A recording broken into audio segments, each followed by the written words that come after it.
I put it in, and Theodore Roosevelt comes up, and a quote comes up. And I read it, and this is what it says. It's a quote from a speech that he gave in the early 1900s at the Sorbonne, and a lot of people call it the Man in the Arena speech.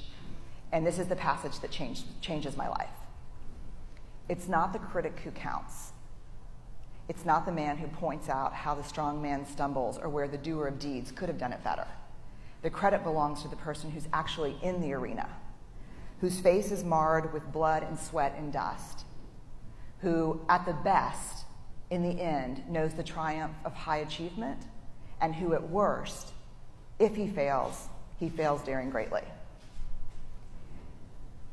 So the moment that I read that, I closed my laptop, and this is what shifted in me. 3 huge things. First, I've spent the last 12 years studying vulnerability, and that quote was everything I know about vulnerability. It is not about winning, it's not about losing, it's about showing up and being seen. The second thing, this is who I want to be. I want to create. I want to make things that didn't exist before I touched them. I want to show up and be seen in my work and in my life.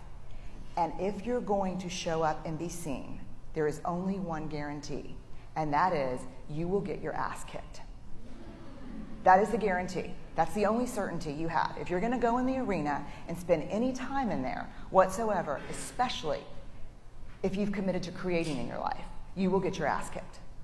So you have to decide at that moment, I think for all of us, if courage is a value that we hold, this is a consequence. You can't avoid it.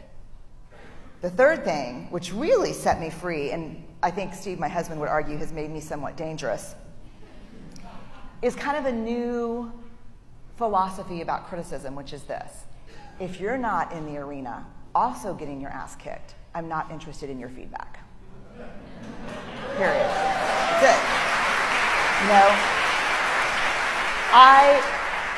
If you have constructive information, feedback to give me, I want it. And I'm an academic. I'm hardwired for wrestling around with stuff like that. If you say, hey, you forgot all this literature, or hey, you should have done this, or terrible sentence construction over here, like, let's do it.